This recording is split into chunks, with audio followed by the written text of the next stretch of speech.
Ce 10 mars 2025 est le début de notre semaine, la deuxième semaine du temps de Carême. Le texte évangélique soumis à notre méditation est tiré du chapitre 25 de Matthieu, les versets 31 à 46.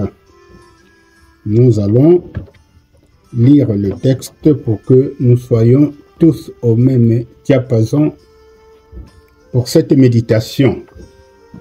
Lisons le texte au nom de notre Seigneur Jésus-Christ. Lorsque le Fils de l'homme viendra dans sa gloire avec tous les saints anges, il s'assiera sur son trône de gloire. Toutes les nations seront rassemblées devant lui. Il les séparera les uns des autres, comme le berger sépare les brebis des boucs. Il mettra les brebis à sa droite et les boucs à sa gauche. Alors le roi dira à ceux qui seront à sa droite, « Venez, vous qui êtes bénis par mon Père, prenez possession du royaume qui vous a été préparé dès la création du monde. En effet, j'ai eu faim et vous m'avez donné à manger. J'ai eu soif et vous m'avez donné à boire. J'étais étranger et vous m'avez accueilli. J'étais nu et vous m'avez habillé. J'étais malade et vous m'avez rendu visite. J'étais en prison et vous êtes venus vers moi. » Les justes lui répondront, « Seigneur, quand t'avons-nous vu affamé et t'avons-nous vu ou t'avons-nous donné à manger? Ou assoiffé et t'avons-nous donné à boire? Quand t'avons-nous vu étranger et t'avons-nous accueilli? Ou nus et t'avons-nous habillé? Quand avons-nous vu malade et ou en prison? Et sommes-nous venus vers toi? » Et le roi leur répondra, « Je vous le dis en vérité, toutes les fois que vous avez fait cela à l'un de ces plus petits de mes frères, c'est à moi que vous l'avez fait. » Ensuite, il dira à ceux qui seront à sa gauche, « Éloignez-vous de moi, maudits, allez dans le feu éternel qui a été préparé pour le diable et pour ses anges. En effet, j'ai eu faim et vous ne m'avez pas donné à manger. J'ai eu soif et vous ne m'avez pas donné à boire. J'étais étranger et vous ne m'avez pas accueilli. J'étais nu et vous ne m'avez pas habillé. J'étais malade et en prison et vous ne m'avez pas rendu visite. »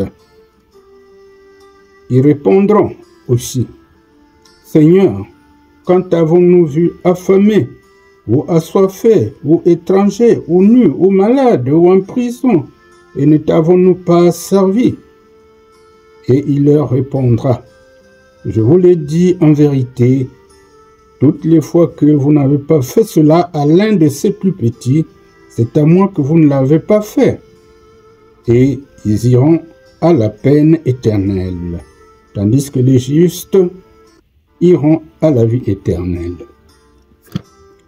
Disons Amen. Alors ce texte peut faire peur si on n'est pas aligné avec le Seigneur. Ce texte devait réjouir ceux qui marchent sur les pas de Jésus-Christ. Parce que ce texte nous parle du jugement final. Alors, nous devons intérioriser tout ce que le Seigneur Jésus vient de dire. Bien, mes bien-aimés dans le Seigneur, le passage qui nous est présenté est une description imagée du jugement final. Les plus humbles gestes de bonté faits aux hommes en général touchent directement Dieu. Le juste ne s'était pas souvenu de ses actes, insignifiants comme quelque chose de méritoire, car ils étaient le résultat d'une vie de foi et non le moyen de se rendre acceptable devant Dieu. Ces mêmes actes d'amour avaient été négligés par les autres, que le récit appelle ici les boucs, et les justes les brebis. Le Seigneur tient compte de tout ce qui est fait à un des siens, en bien ou en mal, bien sûr, comme si c'était fait à lui-même. Rappelons-nous de la scène de Saul sur le chemin de Damas, lorsque le Seigneur lui dit « Pourquoi me persécutes-tu » Ce que nous pouvons lire en Acte 9. Alors Paul ignorait qu'en persécutant ceux qui croyaient en Christ, il persécutait lui-même le Seigneur de gloire. Il en va de même aujourd'hui à cause de l'union qui existe entre Christ et les croyants, puisque chaque croyant est membre du corps de Christ, raison pour laquelle nous avons apporté à notre prochain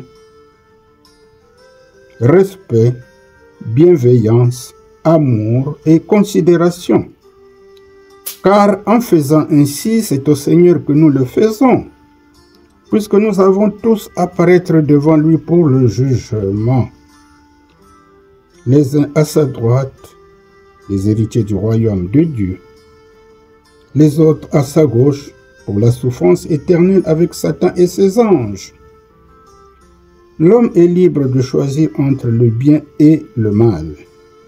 Il est libre d'emprunter soit la porte étroite, soit la porte large, comme cela est bien dit dans Matthieu 7, versets 13 à 14. C'est donc à chacun de choisir. Celui qui désobéit à Dieu et qui passe par la porte large engage sa propre responsabilité et ne saurait en vouloir à Dieu. Voilà, mes bien-aimés dans le Seigneur, chacun de nous doit méditer profondément ce texte et savoir se retrouver là où on fait du bien et là où on fait du mal. Si on fait du mal, il n'est pas trop tard pour se rectifier. Alors, prions donc notre Père, le Père éternel, en lui disant que je suis une personne faible, de peu de foi. En faisant une rétrospection de ma vie chrétienne, je me rends compte que je n'ai pas toujours fait le bien que je devais faire. Je n'ai pas aimé comme j'aurais dû le faire. Père, je te demande pardon. Aie pitié de moi. Aide-moi, Seigneur, à pratiquer des actes de bonté et d'amour envers mes semblables, pour te ressembler davantage et être agréable.